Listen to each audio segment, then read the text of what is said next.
तो वेलकम है गाइज। चलिए आज की वीडियो को शुरू करते हैं। आज की इस वीडियो हम लोग जो रांची यूनिवर्सिटी है, रांची यूनिवर्सिटी का सेमेस्टर 7 जिसका एग्जाम आप लोगों का 25 अगस्त से है, उसका मोस्ट वीवीआई हम लोग क्वेश्चन करने वाले हैं। तो वीडियो को अंत तक वॉच कीजिएगा, ठीक है। आप लोगों का जो पहले जो था वो आप लोगों का 6 सेमेस्टर तक एग्जाम होता था, यानी कि 3 साल होता था और 3 साल में आप लोगों को 6 सेमेस्टर का एग्जाम देना पड़ता था। लेकिन जब से NEP 2020 में जब आया था यह नियम, तो उसमें से क्या कर दिया गया कि आप लोगों को यहाँ पर 8 सेमेस्टर पढ़ना पड़ेगा 4 सालों में, यानी कि 4 साल आप लोगों के लिए 4 साल में 8 सेमेस्टर पढ़ना पड़ेगा, ठीक है। तो यहाँ पर जो 6 सेमेस्टर का एग्ज़ाम हो चुका है रांची यूनिवर्सिटी का, लेकिन 7वां सेमेस्टर का एग्ज़ाम नहीं हुआ है, 7 और 8 बचा हुआ है।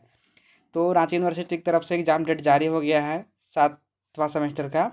तो उसी का हम लोग मोस्ट वीवीआई क्वेश्चन करने वाले हैं। तो वीडियो को अंत तक वॉच कीजिएगा, ठीक है। और आप लोगों को पढ़ना क्या है सेमेस्टर 7 में, तो आप लोगों को MJ 16 पढ़ना है। जो आप लोगों का MJ 16 है, 16, 17, 18 और 19, आप लोगों का MJ 19 तक पढ़ना है। 4 पेपर यहाँ पर ऑनर्स का होगा। और आप लोगों का जो 5वां पेपर है वो माइनर होगा, यानी कि MN, जो आप लोगों का MND है, माइनर D, उसका होगा। यानी कि आप लोगों का सेमेस्टर 7 में 5 पेपर का एग्जाम होगा।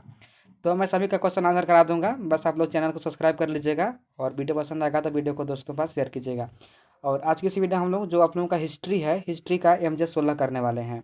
इसका नाम क्या है, कंटेम्प्रेरी इंडिया 1947 टू 2000 AD, ठीक है।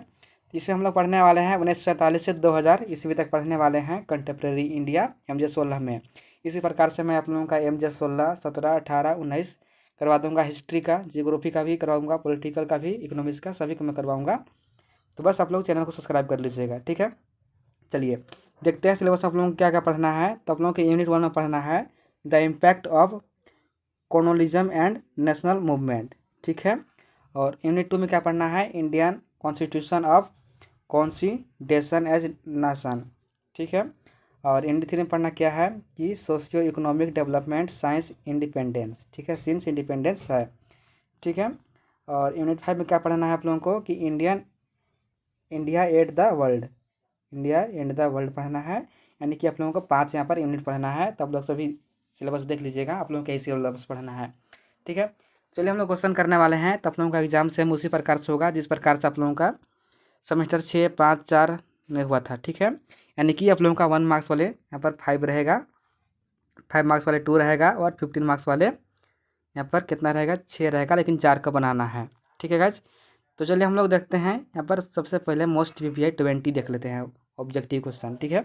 ऐसे आप लोगों का 5 आएगा, लेकिन मैं 20 करवा दे रहा हूँ, और इन्हीं 20 में से आप लोगों को 5 क्वेश्चन एग्जाम में देखने को मिलेगा, ठीक है। तो पहला क्वेश्चन क्या है कि भारत को स्वतंत्रता कब प्राप्त हुई। ये सिंपल सा क्वेश्चन है, 15 अगस्त 1947 को हुआ था। क्वेश्चन नंबर 2 क्या है कि भारतीय संविधान सभा की पहली बैठक कब हुई थी। तो जब भारत का संविधान बन रहा था उस समय जब भारत का पहली बैठक हुआ था संविधान बनाने के ऊपर, वो कब हुआ था, 9 दिसंबर 1946 को हुआ था, ठीक है। याद कर चलिएगा, सभी क्वेश्चन काफ़ी वीवीआई है, ठीक है। और मैं MJ 17 और MJ 18 और MJ 19 का भी करवाऊंगा, और माइनर का भी करवाऊंगा, ठीक है। और इसके अलावा भी आप लोगों का कोई अलग से पेपर है, जैसे किसी का जियोग्राफी ऑनर्स है, तो आप लोग कमेंट कीजिएगा, मैं उसका भी बना दूंगा आप लोगों के लिए वीडियो। और यदि आप लोग कमेंट करेंगे तो जो MJ 16 है, MJ 16 का पार्ट 2 भी वीडियो लाऊंगा। यदि पार्ट 1 और पार्ट 2 कर लेते हैं तो आप लोगों के इन्हीं में से क्वेश्चन आप लोगों को एग्जाम में देखने को मिलेगा। इतना में से आप लोगों को क्वेश्चन एक भी बाहर नहीं आएगा। तो बस आप लोग पार्ट 1 और पार्ट 2 कर लीजिएगा, और पार्ट 2 मैं कब बनाऊंगा, जब आप लोग कमेंट कीजिएगा तब बनाऊंगा, ठीक है। चलिए आगे क्वेश्चन देखते हैं।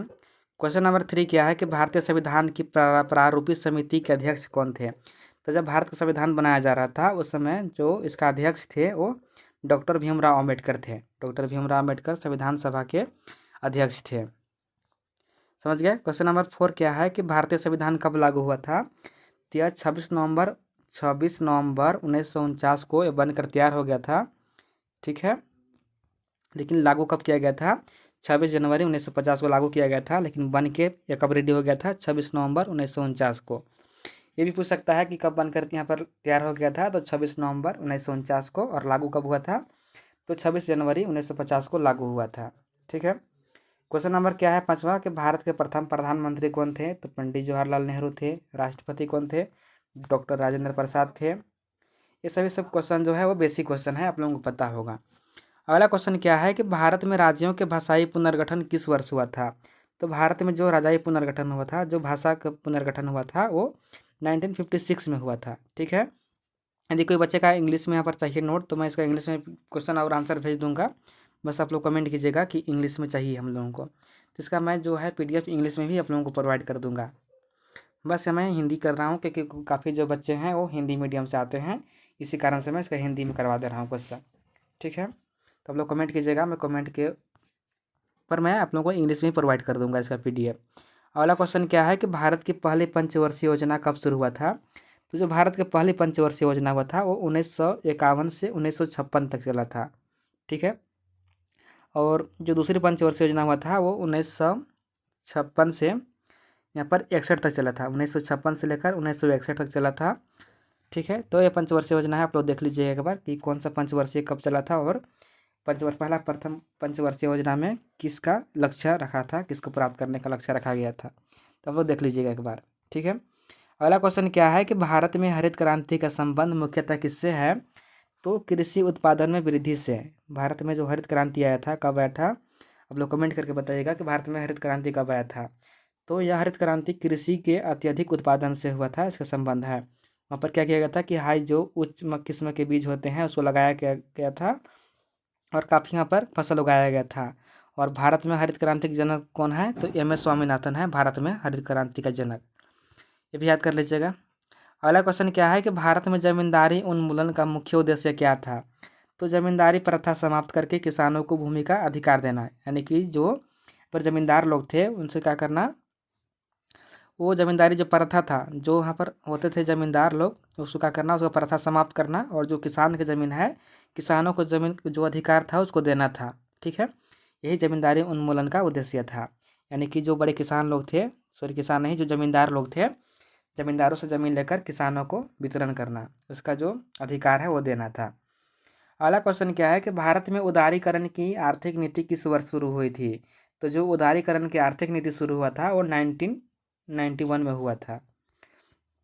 क्वेश्चन नंबर 12 है कि भारत में नई आर्थिक नीति के 3 प्रमुख तत्व कौन से था?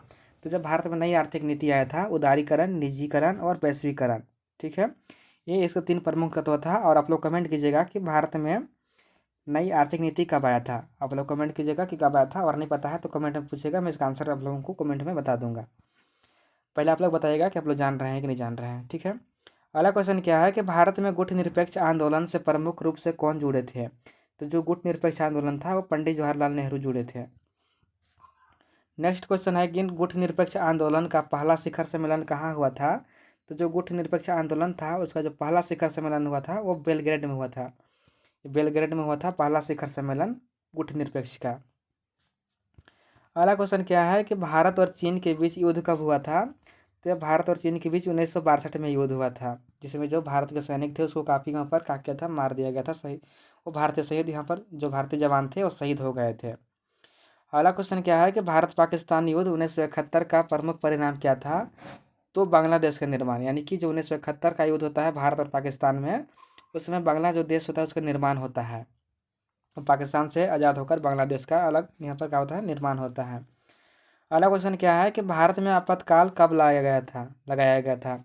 तो जब यह कांग्रेस की सरकार, जब उस समय प्रधानमंत्री था, कौन थे प्रधानमंत्री?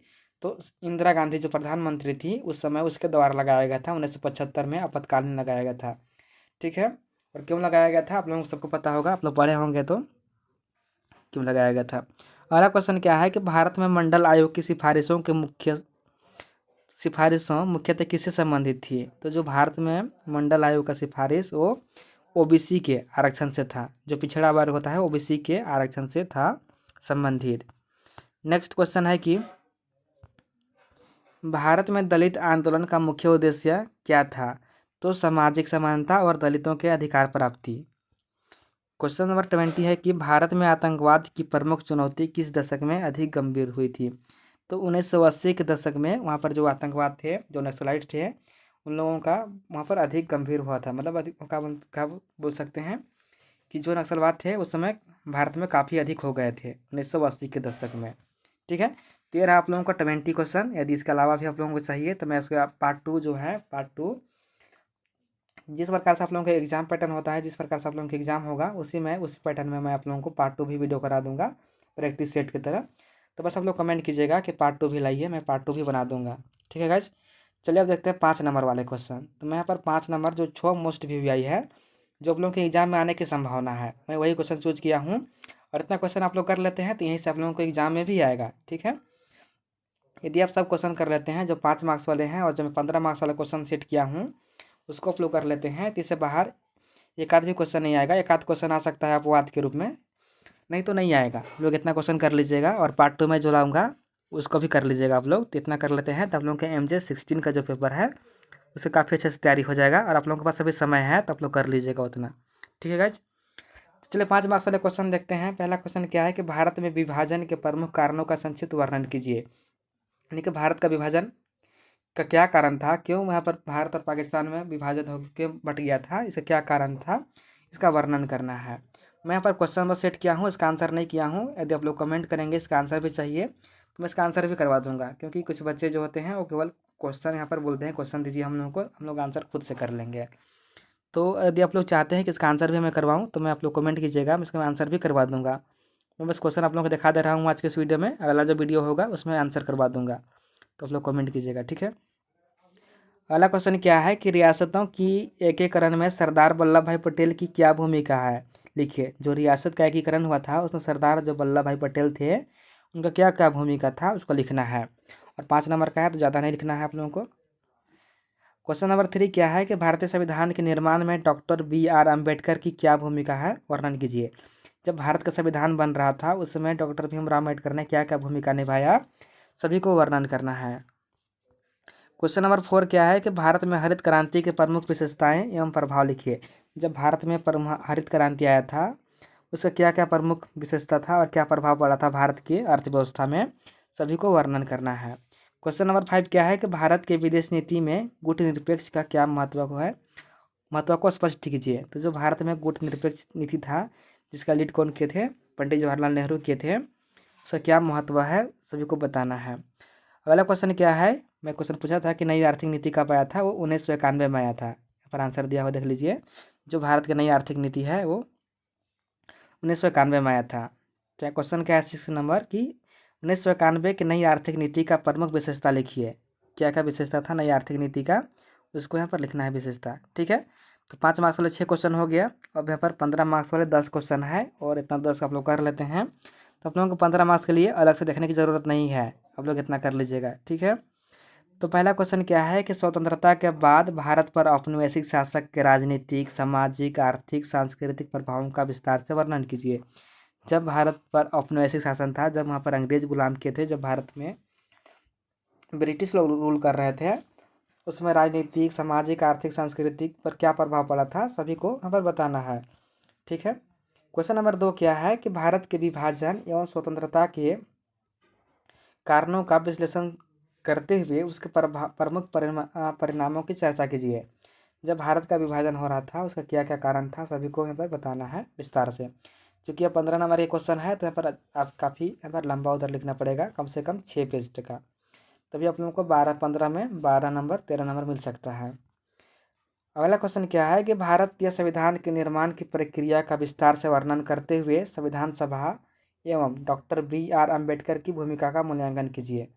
संविधान निर्माण का क्या क्या प्रक्रिया था उसको बताना है, और जब संविधान सभा जो अध्यक्ष थे डॉक्टर भीमराव अम्बेडकर, उसका क्या क्या पर भूमिका था उसको बताना है। ठीक है, क्वेश्चन नंबर 4 क्या है कि भारत में राज्यों के भाषाई पुनर्गठन की आवश्यकता, प्रक्रिया एवं उसके परिणामों का विस्तार से वर्णन कीजिए।